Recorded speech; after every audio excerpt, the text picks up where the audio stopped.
Good, good. Good. Now you've been in here for about 10 minutes. We've been chatting about stuff. Yes. We're going to chat a little more, and then you're going to head into our Fan Jam Lounge, which I don't know if you've seen yet. I've actually, I've not seen it yet, but I'm sure I'll be seeing it shortly. I hear it's the best place in Vancouver. It's got couches and stuff. That's good. Couches are really good, cool. Especially with all these Olympics happening. A coach might just come in handy. Yeah. Now it sounds like you've got a really busy schedule. So, now you were telling me you were in Denver last night. Yeah, we actually flew through Denver last night on our way to Vancouver, and I was telling you a story, a great story. You know, you always ask about, you know, what is Canada? You know, what makes up Canada? And hockey's a big part of that, obviously. I learned that when I immigrated here in '88. But if you could have seen the scene last night in Denver, I went into a wee cafe to grab something to eat, and there was a table with two guys, and they had a laptop opened up, and they were streaming the hockey game. And then all of a sudden, Canada-Russia game. Canada-Russia game. And then all of a sudden you'd see a crowd of 10 people walking past, and two of them would kind of leave the crowd and go sit at the table. And then another crowd and one person. Before you knew it, there was about 25 Canadians all sitting around this table watching this tiny wee laptop, watching the Canadian hockey team. And these are a bunch of people that don't know each other but are connected by the game.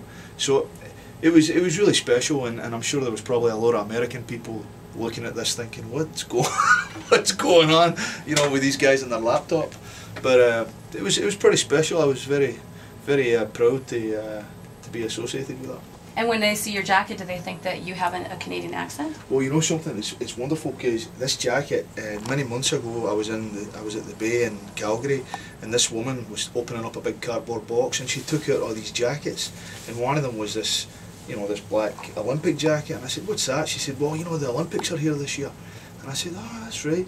I said, well, I'd like to buy one of them. So I might have been the first person to have one of these things, and I've worn it ever since. It's the most comfortable thing I've had for a long time. It's in pretty good shape. It is, and it's very warm as well, which is very important this time of year. You could autograph it and auction it for lots of money now. So, congratulations, by the way, because I haven't had a chance to talk to you since you won everything at the CCMAs.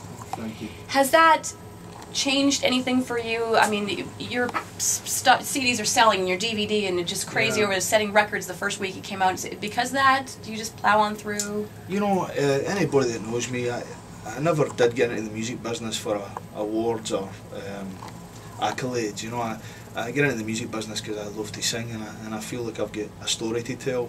Now, I'd be telling you a lie if I said it was not very nice to be recognised. It truly was, but it's not changed my life any. I mean, I'm still working hard, and my wife and I introduced our fourth baby into the world here 4 weeks ago. So I've, you know, my family's still my family. My boys still call me dad, and it's been wonderful. I'll never ever forget that night in Vancouver at the CCMAs. It was a magical night for us. A wonderful thing that happened. Your wife had a pretty big smile on her face. Yeah, well, you know, people talk about validation, you know, and everybody says, how was it to win the awards, Johnny? And, you know, if I'm going to tell you the truth, in 1988, my mum and dad did bring me to Canada. You know, they sort of sold everything they had and brought my brother and I here looking for opportunity, you know.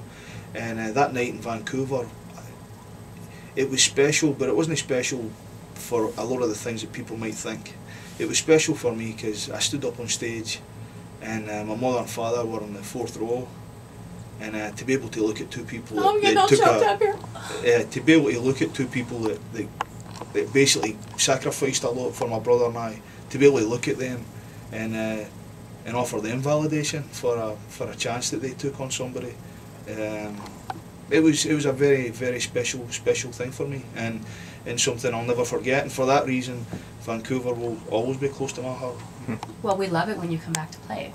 Well, thank you. It's nice to come back, and I'll tell you, I can hardly wait for tonight. I hear the party is incredible. People are having a great time. The energy is over the top, and you know, a guy asked me the other day. He said, you know, what's Vancouver like? And I said, well, I don't have any idea what it's going to be like with these Olympics, but I can imagine it's probably like, you know, a big ball of confetti. It's full of people with different colours and different sizes, but when you put them all together, it's something beautiful, you know.